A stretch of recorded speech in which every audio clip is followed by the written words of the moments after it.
Hello दोस्तों, स्वागत है आपका the united pole YouTube channel पे। आज हम बात करेंगे एक ऐसा नंबर 10 जिसको लिंक किया गया है मैनचेस्टर यूनाइटेड के साथ, लेकिन वो अभी दूसरे क्लब में है एट बार्सिलोना।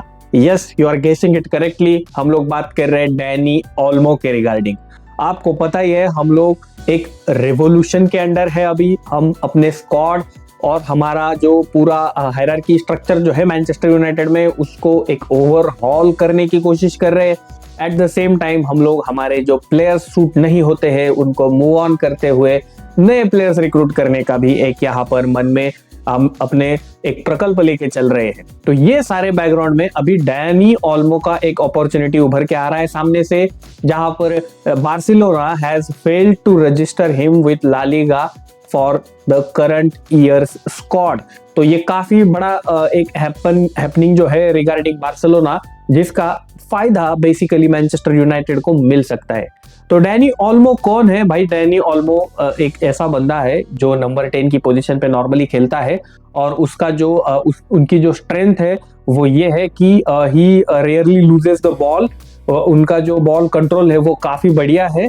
उसके बाद उनका विजन और एक गोल स्कोरिंग अपॉर्चुनिटी में खुद को वहां पर खड़ा पाना, ये उनके एक क्रूशियल ट्रेट्स जो है वो मैं कहना चाहूंगा यहाँ पर। क्योंकि देखो, डैनी ओल्मो को हम लोगों ने स्पेन के लिए खेलते हुए देखा है, हमने बार्सिलोना के लिए खेलते हुए देखा है। वेराज हम लोगों को अभी स्ट्राइकर के पीछे 2 नंबर 10 की जरूरत है, जहां पर एक जगह पे तो ब्रूनो ने अपना स्पॉट सीमेंट करके रखा है। कई लोग उसको भी क्वेश्चन करते हैं, लेकिन जो दूसरा स्पॉट है वो it is up for grab. जैसे कि वहां पर कभी कभार अहमद खेलता है, कभी कभी वहां पर गार्नाचो खेलता है, अर्लियर रैशफोर्ड भी वहां पर खिलाया उसको एमरिन ने।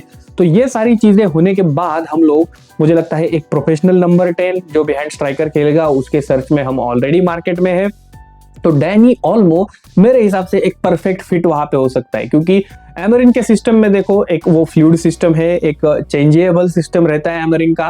3-4-3 एक ब्रॉडर उनका स्ट्रक्चर उसमें रहता है, लेकिन अटैक के ऊपर जब हम रहते हैं तो फॉर्मेशन चेंज होता है, हम लोग डिफेंड करते हैं तो फॉर्मेशन चेंज होता है। मीनवाइल एमरिन के जो प्लेयर्स है वो डिफरेंट टेक्निक्स जो है वो अडॉप्ट करते हैं अपोजिशन को ब्रेक डाउन करने के लिए। तो ये सारी चीजें एमरिन के सिस्टम में होती है, लेकिन एक चीज कांस्टेंट एमोरिन के सिस्टम में ये है कि वो उनके जो प्लेयर्स है वो काफी हार्ड वर्किंग रहते हैं, वो इजीली बॉल जो है वो लूज नहीं करते हैं। और इसी की वजह से ये बेसिक फंडामेंटल चीज अभी यूनाइटेड के स्क्वाड में मिसिंग है। Ball control, ball position, ball retain करने की एबिलिटी, जिसको लेके हम लोग जो है बॉल डिस्पोजेस हम लोगों को किया जाता है हमारे हाथ में, अपोजिशन के हाथ में, और उसको लेके हम लोगों के ऊपर काउंटर आ जाता है। तो ये क्रूशियल एस्पेक्ट है एमोरिन के सिस्टम का, जहां पर उनको एक हार्ड वर्किंग बंदा चाहिए जो जिसका बॉल कंट्रोल बढ़िया हो, लो सेंटर ऑफ ग्रेविटी हो। मार्टिन ओडेगार्ड टाइप एक नंबर 10 बेसिकली हम लोगों को चाहिए। तो Danny Olmo I think suits it perfectly. अगर चांस मिलता है तो हम लोगों को डेफिनेटली उनके लिए जाना चाहिए। आप क्या सोचते हो इसके रिगार्डिंग? थॉट्स अपने बताना मत भूलना कमेंट बॉक्स में यार, और चैनल को सपोर्ट करना भी मत भूलना। कल फिर मिलेंगे, बाय बाय, टेक केयर।